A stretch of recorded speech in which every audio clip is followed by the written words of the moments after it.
कहानी सुनना चाहिए। Yes sir. तो चलिए, ये कहानी उन लोगों के लिए है जो आज पहली बार आए हैं, ध्यान से सुनना है ना, क्योंकि पुराने लोग मेरा कहानी हमेशा सुनते रहते हैं। तो एक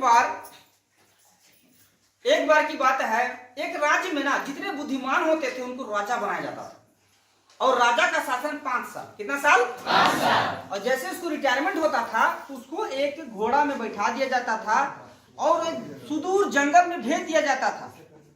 और जब वो जंगल में जाता था, घनघोर जंगल, उस जंगल से कोई घूम के वापस नहीं आता था, बस उसका अस्थि पंजरी हड्डी वही मिलता था। इतना घनघोर जंगल था। तो ऐसा हर बार होता था, और ऐसे करते करते उस राज्य के जितने भी बुद्धिमान राजा थे वो बनते चले गए राजा और खत्म होते चले गए। और एक बार उसमें एक बुद्धिमान व्यक्ति था जो राजा बनने का योग्य और पात्रता रखता था, लेकिन उसको खड़ा किया गया।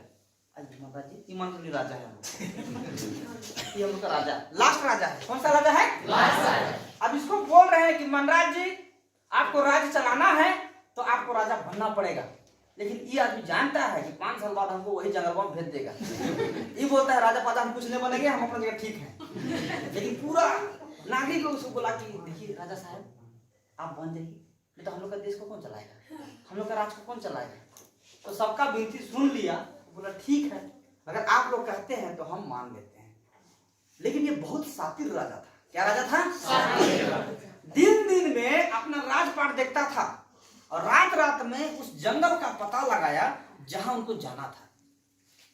तो क्या किया, 1 साल के अंदर में दिन में अपना राजपाट करता था और पार्ट टाइम में जाता था और जंगल को कटवाता था। और ऐसे करते करते पहला साल में सारा जंगल कट गया। क्या हो गया? कट गया। दूसरा साल दिन दिन में अपना राजपाट करता था और रात रात में क्या करता था, वहां पे जाता था, मकान बनवाया, कहीं पे कुआं लगवाया, कहीं पे नल बनवाया, कहीं पे तालाब लगवाया और अच्छा अच्छा फलदायी वृक्ष लगवाया। और ऐसे करते करते उसको गांव में तब्दील कर दिया, शहर धीरे धीरे बनने लगा। इस प्रकार से 3रा साल बीता, 4था साल बीता, 5वां साल बीता। और जैसे जैसे 5वां साल आने लगा, पहले लोग का राजा का ना चेहरा काला हो जाता था डर से कि अब तो हमको उस जंगल में जाना होगा जहाँ पे मौत के घाट हम मरने वाले हैं। लेकिन इस राजा का जिंदगी में ना वो 5वां साल भी मुस्कान रहा, क्योंकि उसको पक्का पता था कि 5 साल बाद हम कहाँ जाने वाले हैं। और जब इसको घोड़ा पे बैठाया गया, खुशी खुशी गया, क्योंकि उससे पहले एक राज वहां पे बना चुका था। अब बताइए, इस राजा से पहले आए वो लोग बुद्धिमान थे, ये बुद्धिमान है। लेकिन सच बताइए, जहां पर आप नौकरी करते हैं, 1 साल किए, 2 साल किए, 5 साल किए, 10 साल किए, जैसे जैसे आप अपने उम्र को प्राप्त करेंगे, काम करने का दिल नहीं करेगा। लेकिन जिस काम को आप छोड़ेंगे, क्या वहां से सैलरी आएगा?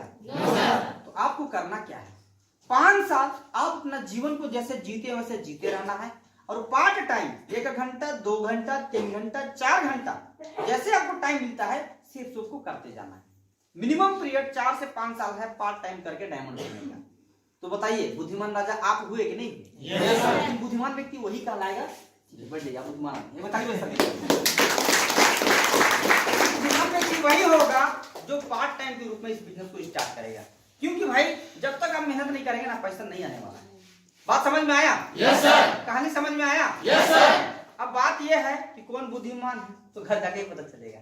Yes sir, no? Yes sir. चलिए, आज के ट्रेनिंग सेशन को हम यहीं पे समाप्त करेंगे, लेकिन 2 वीडियो है हमारे पास, उसको हम प्ले करना चाहते हैं। हमारे जो ग्रेट अपलाइन है भूषण सर, उसका मूवी रिलीज होने वाला है और उस मूवी का नाम है आखिर पलायन कब तक।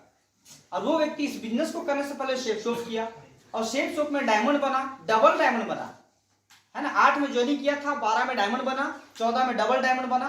और डबल डायमंड बनने के बाद वो चले गए मुंबई और वहां से जाकर के हीरो बने। और उनका मूवी 9 साल बाद अभी रिलीज होने वाला है।